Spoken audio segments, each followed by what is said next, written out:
రోమపత్రిక 5వ అధ్యాయం 5వ వచనము. శరీరానుసారులు శరీర విషయముల మీద మనస్సు ఉండురు, ఆత్మానుసారులు ఆత్మ విషయముల మీద మనస్సు ఉండురు. శరీరానుసారమైన మనస్సు మరణము, ఆత్మానుసారమైన మనస్సు జీవమును సమాధానమునై ఉన్నది. దేవుని ఆత్మ అనగా పరిశుద్ధాత్మ ఈ లోకంలో పనిచేస్తూ ఉంటుంది. ప్రభువైన యేసుక్రీస్తు ఆ కల్వరి శిలువలో చేసినటువంటి బలియాగమును, ఆయన రక్షణ సువార్త సత్యమును గూర్చి లోకమంతటయు ప్రకటిస్తుంది. అనేక మంది తమ స్వంత రక్షకునిగా యేసుక్రీస్తు ప్రభువుని అంగీకరించి వారు పాపము నుండి విమోచించబడి రక్షించబడులాగున పరిశుద్ధాత్మ వారిని ప్రేరేపిస్తూ ఉంటుంది. అలాగే ఆ ఆత్మలో మనం ప్రభువైన యేసుక్రీస్తుని అంగీకరించి మన స్వంత రక్షకునిగా మనం అంగీకరించి రక్షించబడినప్పుడు ఆత్మలో మనము ముద్రించబడతాము. ఆ పరిశుద్ధాత్మ మనకి సంచకరువుగా ఉండి ప్రతి విషయంలోనూ విశ్వాసములోను దేవుని యందు నిలకడ కలిగి జీవించలాగన మన ఆత్మీయ జీవితంలోనూ దేవునిలోనూ వర్ధిల్లులాగున సహాయపడుతూ ఉంటుంది. దేవుని గూర్చిన సంగతులు ఆయన ఆత్మకే గాని మన సొంత జ్ఞానంతోనూ మన సొంత తలంపులు ఆలోచనలతో హృదయంతో అర్థం కాదు మనకి. అందుకే మనకి పరిశుద్ధాత్మ సహాయము కోరుతూ మనం దేవుని వాక్యం ధ్యానిస్తున్నప్పుడు ప్రార్థిస్తున్నప్పుడు మనం ఎలాగూ ప్రార్థించాలో, ఎలాగూ వాక్యం ధ్యానించాలి, ఎలాగూ అర్థం చేసుకోవాలి, దేవునిలో స్థిరంగా ఎలాగూ జీవించాలి, ఈ లోకమును ఎలా జయించాలి, ఇలా ప్రతి విషయంలో కూడా పరిశుద్ధాత్మ మనకి సహాయపడుతూ వివేకాన్ని జ్ఞానాన్ని ఇస్తూ ఉంటుంది. అదేవిధంగా దేవుని ఆత్మ చేత ఎందరెందరూ నడిపించబడతారో వారు శరీరానుసారంగా నడుచుకోలేరు. శరీర సంబంధమైన వాటిని వారు కోరుకోలేరు. శరీరానుసారమైనటువంటి మనస్సు మరణం. అది దేవుని ఆత్మకు, దేవుని కార్యాలకు, దేవుని చిత్తానికి, దేవుని ఇష్టానికి లోబడదు. దేవునికి వ్యతిరేకమైనటువంటి పనులు చేయటకే శరీరం ఎప్పుడు కూడా కోరుతూ ఉంటుంది. ఎందుకనగా మన శరీరంలో ఇంకను పాప నియమం ఉంది. ఆ పాప నియమమును మనం జయించుటకు, ఆ పాప నియమం నుండి విడిపించుటకు యేసుక్రీస్తు ప్రభువు ఈ లోకానికి వచ్చాడు. మన పాపముల నుండి మనల్ని విమోచించి రక్షించుటకు ఆయన కల్వరి శిలువలో తన ప్రాణం పెట్టి తన అమూల్యమైన రక్తము చిందించి ఆ రక్తము చేత మనల్ని కడిగి పవిత్రపరిచాడు. ఈ విధంగా యేసుక్రీస్తు నామమునందు విశ్వాసముంచి రక్షించబడిన వారు దేవుని ఆత్మలో ముద్రించబడతారు.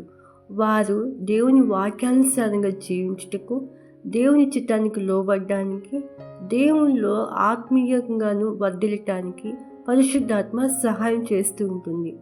మరి మీరు ఎప్పుడైనా గమనించారా? దేవుని చిత్తానికి మనం వ్యతిరేకమైనటువంటి పనులు చేస్తూ ఉన్నప్పుడు మనలోని ఆత్మ ఘోషిస్తూ బాధపడుతూ ఉంటుంది. అది మనల్ని వద్దు, చేయవద్దు, అలాగూ దేవుని చిత్తానికి వ్యతిరేకంగా పోవద్దు అని ప్రేరేపిస్తూ ఉంటుంది. ఆ విధంగా మనము దేవుని ఆత్మకి లోబడి జీవిస్తూ ఉన్నప్పుడు, దేవుని ప్రేరేపణలో మనం కలిగి ఆయన చిత్తానుసారంగా జీవిస్తున్నప్పుడు, దేవుని వాక్యానుసారంగా జీవిస్తున్నప్పుడు మనము శరీరానుసారంగా నడుచుకోలేము.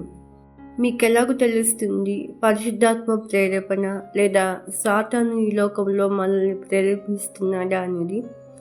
మన వాక్యం చదువుతున్న ప్రతిసారి ఆ వాక్యంలో దేవుని చిత్తం మనకు తెలుస్తుంది. దేవుని చిత్తము అర్థం చేసుకోవాలి అని అంటే వాక్య ధ్యానం మనకెంతో అవసరము.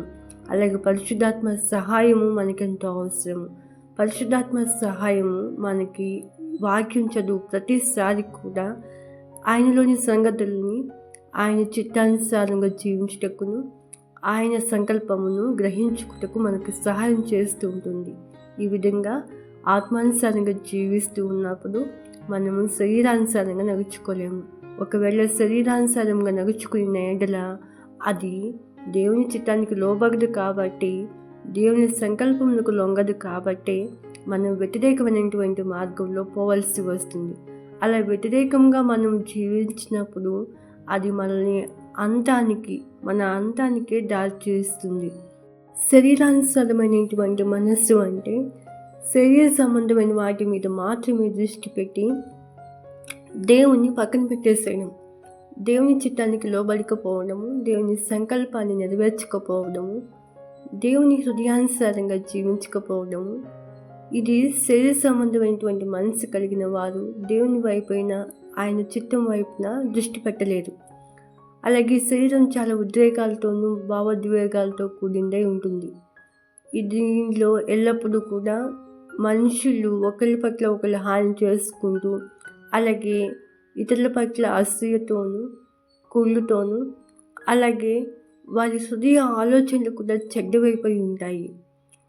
అసూయ, ద్వేషము, కలహాలు ఇవన్నీ కలిగి ఇటువంటి ఉద్రేకాలకి మనము మన శరీరంలో చోటు ఇచ్చినప్పుడు అవి ఇతరులకి హాని చేస్తూ ఉంటాయి. మానవుడు తాను ఏం చేస్తున్నాడో కూడా తాను అర్థం చేసుకోలేనటువంటి పరిస్థితిలోనికి దిగజారిపోతూ దేవుని వాక్యానికి లోబడలేడు, దేవుని చిత్తాన్ని నెరవేర్చలేడు, దేవుని సంకల్పానికి లోబడడు. కనుక ఇటు శరీరంలో మనం జీవిస్తూ ఉన్నప్పుడు ఈ ఉద్రేకాలకి చోటు ఇవ్వకూడదు అని అంటే ముందు మనము దేవుని యందు ఆయన గుణలక్షణాలు కలిగి జీవించుటకు, ఆయన చిత్తానుసారంగా జీవించుటకు, ఆయన మనసు కలిగి ఉండటానికి మనము ప్రయాసపడాలి. అందుకు దేవుని వాక్యము మనకి సహాయం చేస్తుంది.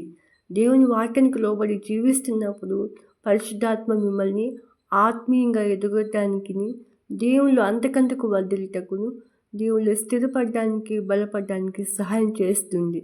మరి ఈ విధంగా దేవుని ఆత్మానుసారంగా జీవించినప్పుడు మనం శరీర క్రియల్ని, శరీరాశల్ని జయించగలుగుతాము. భావోద్వేగాలకి అలాగే ఉద్రేకాలకి ఎప్పుడూ చోటు ఇవ్వద్దు. ఇతరులను చూసి మనము అసూయపడినప్పుడు, కుళ్ళుకొనినప్పుడు ఇతరుల పట్ల మనము ఎలాగ ప్రవర్తిస్తామో కూడా మనకు తెలియదు. అటువంటి వాటికి మనకు చోటు ఇవ్వకూడదు. ముందు ఆయన రాజ్యమును మనం వెతికినప్పుడు దేవుడు మనకి ఇవ్వాల్సిన సమయంలో వాటన్నింటినీ మనకి ఎప్పుడు ఏం కావాలో మనకి తగినవి మాత్రమే ఆయన ఇస్తాడు. కనుక దేవుని కొరకు ఎదురు చూస్తూ నిరీక్షణ కలిగి ఆత్మానుసారంగా జీవిస్తూ ఉన్నప్పుడు మనం జీవిస్తాము, దేవుళ్ళు స్థిరంగా ఉంటాము, ఆ నిత్య రాజ్యానికి మనము వారసులం అవుతాము.